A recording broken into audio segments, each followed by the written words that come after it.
Welcome to ಸೌಮ್ಯಗೌಡ YouTube channel. I hope ಎಲ್ಲ ಚೆನ್ನಾಗಿದ್ದೀರಾ ಅಂದ್ಕೊಂಡಿದ್ದೀನಿ. ದಿನ ನಾನು ಸೇವಂತಿಗೆ ತೋಟದ ಬಗ್ಗೆ ನೋಡ್ಸೋಣ ಅಂತ ಬಂದಿದ್ದೀನಿ. ಅದೇ ರೀತಿ ಶ್ರೀರಾಮ್ ಸರ್ ಜೊತೆ ಮಾತಾಡೋಣ ಬಂದು. ನಮಸ್ಕಾರ ಅಂಕಲ್. ನಮಸ್ಕಾರ. ಸೊ ಇದು ಎಷ್ಟು ಎಕರೆ ಹಾಕಿದ್ರ?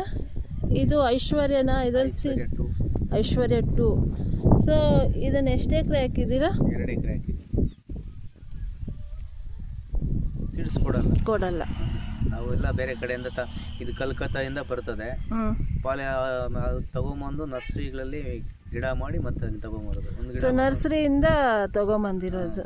ಓಕೆ, ಇದು ಗಿಡ ತಗೊಳ್ತೀರಲ್ವಾ, ಅದ್ರ ಪ್ರೈಸ್, ಅದ್ರ ರೇಟ್ ಏನಿರ್ಬೋದು? ಅದು ₹2.80. ₹2.80. ಇದರಲ್ಲಿ ಸುಮಾರು ತಳಿಗಳು ಬರುತ್ತೆ ಅಂತ ಗೊತ್ತಾಯ್ತು. ಯಾವ್ಯಾವ ರೀತಿ ತಳಿ ಬರುತ್ತೆ ಹೇಳಿ? ಕಲರ್ ಇದೆ. ಸೊ ಇದು ಎಷ್ಟು ದಿನ ಬೆಳೆ ಇದೆ? ಮಸ್ಕಿನ್ ವೈಟ್ ಇದೆ, ಮತ್ತೆ ಇದು ಪರ್ಪಲ್ ಇದೆ, ಮತ್ತೆ ಐಶ್ವರ್ಯ 1, ಐಶ್ವರ್ಯ 2 ಅಂತ ಇದೆ, ಮತ್ತೆ ಟೀಕಾ ವೈಟ್ ಇದೆ, ಎ ವೈಟ್ ಇದೆ, ಬಿ ವೈಟ್ ಇದೆ ಅಂತ ಸುಮಾರು ಒಂದು 10-12 ಇದಿದೆ. ಕೃಷಿ ಚೆನ್ನಾಗಿ ಗೊತ್ತಿದೆ ಅಲ್ವಾ ನಿಮ್ಗೆ? ಈಗ ಒಬ್ರಿಗೊಬ್ರು ಫಾರ್ಮರ್ಗೆ ಕಾಂಟ್ಯಾಕ್ಟ್ ತಗೊಂಡು ಮಂಡಿಯಲ್ಲಿ ಲಿಂಕ್ ಇದೆ ನಮಗೆ. ಮಂಡಿ ಮುಖಾಂತರ ನಾವು ಎಲ್ಲ ಟಚ್ ತಗೊಂಡು ಸ್ವಲ್ಪ ಅದ್ರ ಬಗ್ಗೆ ಜಾಸ್ತಿ ಮಾಹಿತಿ ಕಲೆಕ್ಟ್ ಮಾಡಿಕೊಂಡು ಸುಮಾರು 2 ವರ್ಷದಿಂದ ನಾವು ಹೂವನ್ನೇ ಜಾಸ್ತಿ ಬೆಳೀತಾ ಇರೋದು. ಇದರಲ್ಲಿ ನಿಮಗೆ ಪರವಾಗಿಲ್ಲ, ನಿಮ್ಮ ಬಂಡವಾಳ ಹಾಕಿರೋದಕ್ಕೆ ಲಾಭ ಸಿಗುತ್ತಾ? ಈಗ ಮಾರ್ಕೆಟಿಂಗ್ ಇಲ್ಲ, ಈಗ ತುಂಬಾ ಡಲ್. 30-40 ರೂಪಾಯಿ ಇದೆ ಕೆಜಿ ಈಗ. ಕೆಲವು ಟೈಮ್ಗಳು ಹಬ್ಬ, ಆ ಟೈಮ್ಗಳಲ್ಲಿ ಕೆಲವು ಟೈಮ್ಗಳು ನಡೆಯುತ್ತೆ. ಬಟ್ ನಾವು ರೇಟ್ ನೋಡಿ ಬೆಳೆ ಮಾಡೋಕ್ಕಾಗಲ್ಲ, ಮಾಡಲೇಬೇಕು.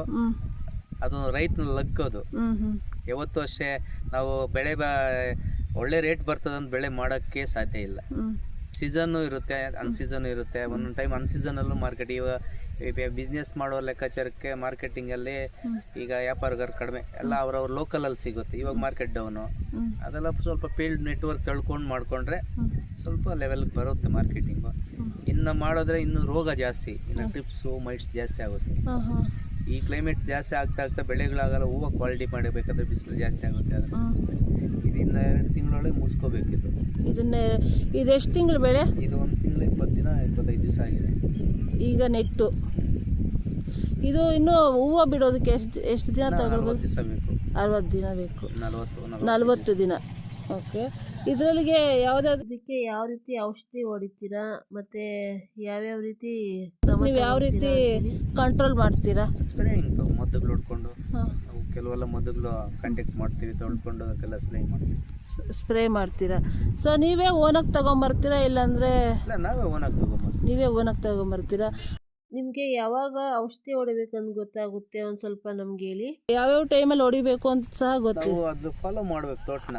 ಯಾವ ಟೈಮಲ್ಲಿ ತೋಟದಲ್ಲಿ ಓಡಾಡಬೇಕು, ಅದ್ರ ರೋಗ ಇರುತ್ತಾ ಇಲ್ಲ, ಅದರಲ್ಲಿ ಹುಳು ಬೀಳುತ್ತೆ, ಮತ್ತೆ ಅದಕ್ಕೆ ಏನು ಬೀಳುತ್ತೆ, ಮೈಟ್ಸು ಟ್ರಿಪ್ಸು ಆ ಥರ ಅದೆಲ್ಲ. ಯಾವ ಥರ ರೋಗ ಬರ್ಬೋದು ಇದಕ್ಕ? ಬರುತ್ತೆ ಜಾಸ್ತಿ, ಟ್ರಿಪ್ಸು ಮೈಟ್ಸ್ ಜಾಸ್ತಿ.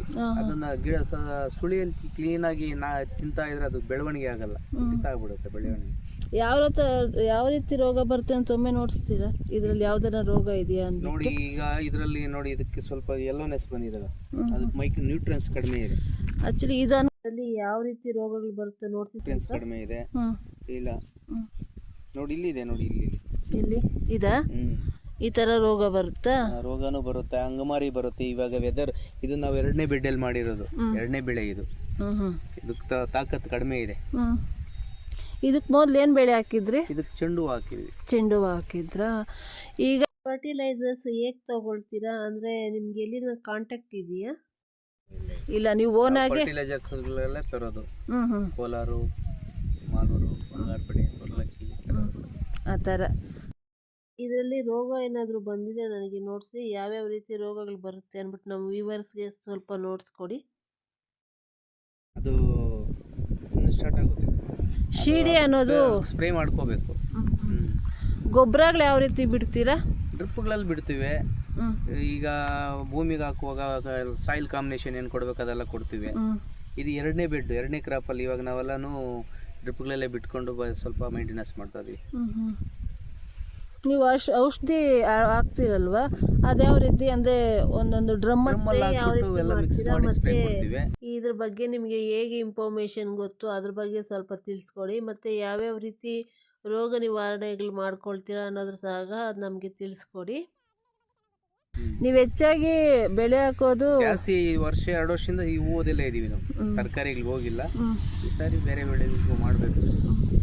ಇದಕ್ಕೆ ಮೊದಲು ಹಾಕಿದ್ರಾ ನೀವು ಸೇವಂತಿ ಜಾಸ್ತಿ ಹಾಕಿದೀವಿ. ಇದು ಐಶ್ವರ್ಯ ಇದೆ ಫಸ್ಟ್ ಹಾಕಿರೋದು. ಬೇರೆ ಸೆಂಟೆಲ್ಲೋ ಹಾಕಿದೀವಿ, ಇದು ಪರ್ಪಲ್ ಹಾಕಿದ್ವಿ, ಚಾಕ್ಲೇಟ್ ಹಾಕಿದ್ವಿ, ಇವೆಲ್ಲ ಮಾಡಿದ್ವಿ. ಇದು ಐಶ್ವರ್ಯ ಫಸ್ಟ್ ತೆಗಿತಾರಲ್ವಾ, ಅದು ಯಾವ ಕಾರಣಕ್ಕಾಗಿ ತೆಗಿತಾರೆ ಅದ್ರ ಬಗ್ಗೆ ಸ್ವಲ್ಪ ತಿಳಿಸ್ಕೊಡಿ. ಕಳೆ ತೆಗಿಬೇಕು ಇದ್ರಲ್ಲೂ ನಾವು. ಕಳೆ ತೆಗ್ದಿಲ್ಲ ಅಂದ್ರೆ ಸ್ವಲ್ಪ ಇದು ಟಿಪ್ಸ್ ಎಲ್ಲ ಕಂಟ್ರೋಲ್ ಬರಲ್ಲ. ಕಳೆ ತೆಗಿಬೇಕು. ಅದು ಸ್ಪ್ರೇ ಮಾಡಿದ್ರೆ ಕಳೆ ಮತ್ತೆ ಅದ್ರ ಒಳಗಡೆ ಇದ್ದೋಗುತ್ತೆ, ಅದರಲ್ಲಿ ಇದ್ದೋಗುತ್ತೆ, ತಿರುಗಿ ಮತ್ತೆ ಗಿಡಕ್ಕೆ ಸೇರ್ಕೊಳ್ಳುತ್ತೆ. ಇದಕ್ಕೆ ಸೊಳ್ಳೆ ತರ ರೋಗ ಬರುತ್ತೆ. ಇದೆಯಾ? ಇದೆ, ಸೊಳ್ಳೆನೂ ಇದೆ, ಎಲ್ಲ ಇದೆ ಇದರಲ್ಲಿ. ಕಂಟ್ರೋಲ್ ಮಾಡ್ಕೊಂಡಿದೀವಿ ನಾವು. ಸೊಳ್ಳೆನೂ ಬೀಳುತ್ತೆ, ಮೈಟ್ಸ್ ಬೀಳುತ್ತೆ, ಟ್ರಿಪ್ಸು ಮೈಟ್ಸು, ಮತ್ತೆ ವೈಟ್ ಪ್ಲೇ ಬರುತ್ತೆ. ಅದಕ್ಕೆ ಅದು ಎಲೆಯಲ್ಲಿ ರಸ ಇರೋ ಸಸ್ಯ ಹುಳು ಬೀಳುತ್ತದೆ. ಅದಕ್ಕೆಲ್ಲ ಸ್ಪ್ರೇ ಕೊಟ್ಕೊಂಡ್ರೆ ಅದು ಕಂಟ್ರೋಲ್ ನೋಡ್ಕೋಬೇಕು. ವೀಕ್ಲಿ 1 ಟೈಮು 6 ಡೇಸ್ 7 ಡೇಸ್ಗೆ ಒಂದು ಸ್ಪ್ರೇ ಕೊಡ್ತಾ ಇರ್ತೀವಿ. ಮತ್ತೆ ಗೊಬ್ಬರ ವಾರಕ್ಕೆ ಒಂದು ಎಕರೆಗೆ 6ರಿಂದ 7 kg 8 kg ಬಿಡ್ತೀವಿ.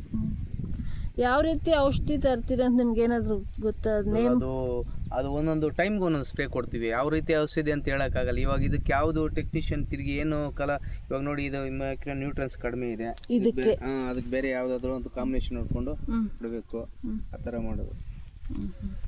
ಜೊತೆ ಹೋಗೋಣ. ಅವರು ಯಾವ ರೀತಿ ಗೊಬ್ಬರ ಕೊಡ್ತಾರೆ ಅಂದ್ಬಿಟ್ಟು ಅವರು ನೋಡಿಸ್ತಾರಂತೆ. ಬನ್ನಿ ಅವ್ರ ಜೊತೆ ಹೋಗೋಣ.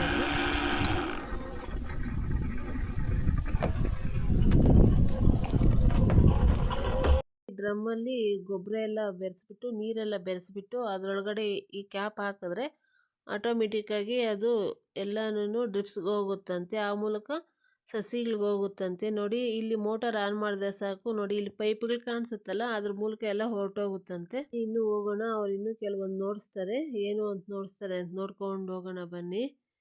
ನೋಡಿ ಯಾವ ರೀತಿ ಇದಾವೆ ಸಸಿಗಳು ಅಂತ. ನೋಡಿ, ಇದು ಒಂದು ರೀತಿ ಅಲ್ವಾ? ಮೈಕ್ರೋ ನ್ಯೂಟ್ರಿಯನ್ಸ್ ಕಡಿಮೆ ಇದೆ. ಹೀಗೆ ಬಲ್ಬ್ ಬಿಡ್ತಾರಲ್ವಾ, ಅದು ಯಾವ ಕಾರಣಕ್ಕಾಗಿ ಬಿಡ್ತಾರೋ ಅಂತ ಅದ್ರ ಬಗ್ಗೆ ಸ್ವಲ್ಪ ತಿಳಿಸ್ಕೊಡಿ. 1 ತಿಂಗಳ ಬಿಟ್ಟಿದ್ದೀವಿ, 30 ದಿವಸ ಬಿಟ್ಟಿದ್ವಿ. 30 ದಿವಸ ಆದ್ಮೇಲೆ ತೆಗೆದ್ಬಿಟ್ಟಿದ್ವಿ. 30 ದಿವಸ ಸಾಕಾ? ಕ್ಲೈಮೇಟ್ ನಮ್ಗೇನಾದ್ರೂ ಸ್ವಲ್ಪ ಬೇಗ ಹೂವು ಬರ್ಬೇಕಂದ್ರೆ ಬೇಗ ತೆಗಿಬೇಕು. ಲೇಟಾಗಿ ಬರಲಿ ಹೂವು ಅಂದ್ರೆ ಲೇಟಾಗಿ ತೆಗಿಬೇಕು. ಬಟ್ ಏನಿದ್ರು ಈ ಕ್ಲೈಮೇಟ್ಗೆಲ್ಲ ಒಂದು 30 ದಿವಸ ಕಂಪಲ್ಸರಿ ಹಾಕ್ಲೇಬೇಕಾ? ನಾ ಫೆಬ್ರವರಿವರೆಗೂ 30 ದಿವಸ ಹಾಕ್ಬೇಕು. ಅಂದಮೇಲೆ ಮಾಡಿದ್ರು ಕೆಲವ್ರು ಮಾಡ್ತಾರೆ, ಕೆಲವ್ರು ಹಾಕಲ್ಲ, ಹಂಗೆ ಬಿಟ್ಬಿಡ್ತಾರೆ. ವ್ಯವಸ್ಥೆಗಳು ಇರ್ಬೇಕಲ್ಲ, ರೈತರ ಹತ್ರ ದುಡ್ಡು ಕಾಸು ಅನ್ನೋದು ವ್ಯವಸ್ಥೆ ಇರ್ಬೇಕಲ್ಲಮ್ಮ. ಇದರಲ್ಲಿ ಬಂಡವಾಳ ಹಾಕಿರೋದಕ್ಕಿಂತ ಲಾಭ ಬರುತ್ತಾ? ಪರವಾಗಿಲ್ವಾ? ಮಾರ್ಕೆಟಿಂಗ್ ಇದ್ರೆ ಲಾಭನೇ. ಮಾರ್ಕೆಟಿಂಗ್ ಇಲ್ಲ ಅಂದ್ರೆ ಲೆವೆಲ್ ಆಗೋದಕ್ಕೂ ಕಷ್ಟ ಆಗ್ಬಿಡುತ್ತೆ. ಲೇಬರ್ಸ್ ಟೆನ್ಷನ್ ಜಾಸ್ತಿ ಇದಕ್ಕೆಲ್ಲ ಕಟಿಂಗ್ ಅದಕ್ಕೆ. ಇದೇನೋ ಇದು ಬರೀ 4ರಿಂದ 5 ಕಟಿಂಗ್ 6 ಕಟಿಂಗ್ ಲಾಸ್ಟ್ ಆಗುತ್ತೆ. ಐಶ್ವರ್ಯ ಸೆಂಟೆಲ್ಲೋ ಕರೆಕ್ಟಾಗಿ ಅದು 1.5 ತಿಂಗಳಿಗೆ ಹೋಗುತ್ತೆ ಮಾಡಿದ್ರೆ, ಕರೆಕ್ಟಾಗಿ ಮೇಂಟೆನೆನ್ಸ್ ಮಾಡಿದ್ರೆ. ಲೇಬರ್ಸ್ ಟೆನ್ಷನ್ ಅಷ್ಟೇ. ವೈಟು ಅಷ್ಟೇ. ಅವೆಲ್ಲ 3 ಕಟಿಂಗ್ 4 ಕಟಿಂಗ್ 5 ಕಟಿಂಗ್ ಬರುತ್ತೆ. ಅವೆಲ್ಲ ಒಂದು ಅದು ಬೆಳೆ ಮೇಲೆ ಡಿಪೆಂಡು. ಒಂದು ಅದು ಈಗ ಐಶ್ವರ್ಯ ಯಾವ ಥರ ಒಂದೇ ಸಾರಿ ಬರುತ್ತೆ ಇದೆಲ್ಲ ಹೂವು, ಹಂಗೆ ಅವೆಲ್ಲ ಅಷ್ಟೇ ಒಂದೇ ಸಾರಿ. ಕೆಲವರೆಲ್ಲನೂ ಬಂಚ್ ಕಟಿಂಗ್ ಮಾಡ್ತಾರೆ, ನಾವೆಲ್ಲ ಮಾರ್ಕೆಟಿಂಗ್ ಕಟ್ ಮಾಡ್ತೀವಿ. ಕೋಲಾರ ಮಾರ್ಕೆಟ್ ನೀವೇ ಕಟ್ ಮಾಡಿ ತಗೊಂಡು ಹೋಗ್ತೀರಾ ಕೋಲಾರ್ಗೆ?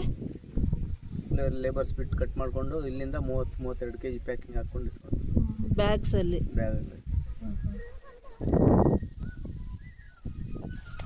ಫಸ್ಟಲ್ಲಿ ಕೇಳಿದಾಗ ನಿಮ್ಮ ಎಜುಕೇಶನ್ ಏನು ಅಂತ ಹೇಳಿಲ್ಲ. ಈಗ ಏನು ಅಂತ ಹೇಳ್ತಾರೋ ಕೇಳೋಣ ಬನ್ನಿ. ನೀವೇನು ಓದಿದ್ದೀರಾ? ನಾವು ಓದಿದೀವಮ್ಮ, ನಮ್ಮ ಡಿಗ್ರಿಗಳಾಗಿದೆ. D.Ed ಆಗಿದೆ, B.Ed ಆಗಿದೆ. ಡಿಗ್ರಿ ಆಗಿ ನಾವು ವ್ಯವಸಾಯ ಮಾಡ್ತಾ ಇದ್ದೀವಿ.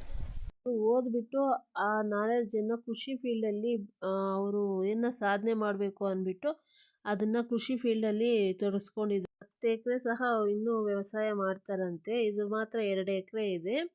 ಸೊ ಚೆನ್ನಾಗಿ ಅವ್ರು ಈ ಫೀಲ್ಡಲ್ಲಿ ನಾಲೆಡ್ಜ್ ಹೊಂದಿದ್ದಾರೆ. ಅವ್ರಿಗೆ ಧನ್ಯವಾದಗಳನ್ನ ಹೇಳೋಣ. ಸೊ ಇನ್ನು ಮುಂದಕ್ಕೆ ಹೋಗೋಣ ಬನ್ನಿ. ಕೆಲವೊಂದು ರೋಗಗಳನ್ನು ನೋಡಿಸ್ತಾರಂತೆ. ಹಾಗೆ ಟೆಸ್ಟ್ ಮಾಡ್ತೀರಲ್ವಾ? ಚಳಿಗಾಲದಲ್ಲಿ ಜಾಸ್ತಿ ಇರುತ್ತೆ. ಇಷ್ಟಿಷ್ಟೇ ಇರುತ್ತೆ.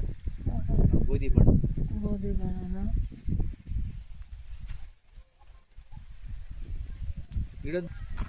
ಗಿಡದ ಮೇಲೆ ನೋಡಿದ್ರೆ ಗೊತ್ತಾಗಲ್ವಾ? ಗಾಳಿಗೆ ಹೋಗ್ತದೆ ನೋಡೋದು.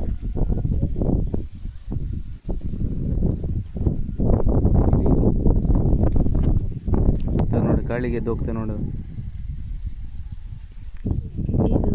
ಇದು ಸ್ವಲ್ಪ ಚಿಕ್ಕದಾಗಿದೆಯಲ್ವಾ, ಅದೇ ನೋಡಿ ಮೊಬೈಲ್ ಮೇಲೆ ಇದೆ ನೋಡಿ, ಅವ್ರು ಬೆಳೆದಿಟ್ಟಿದ್ದಾರಲ್ಲ ಚಿಕ್ಕದು ನೋಡಿ, ಅದೇ ಕಣ್ರಿ.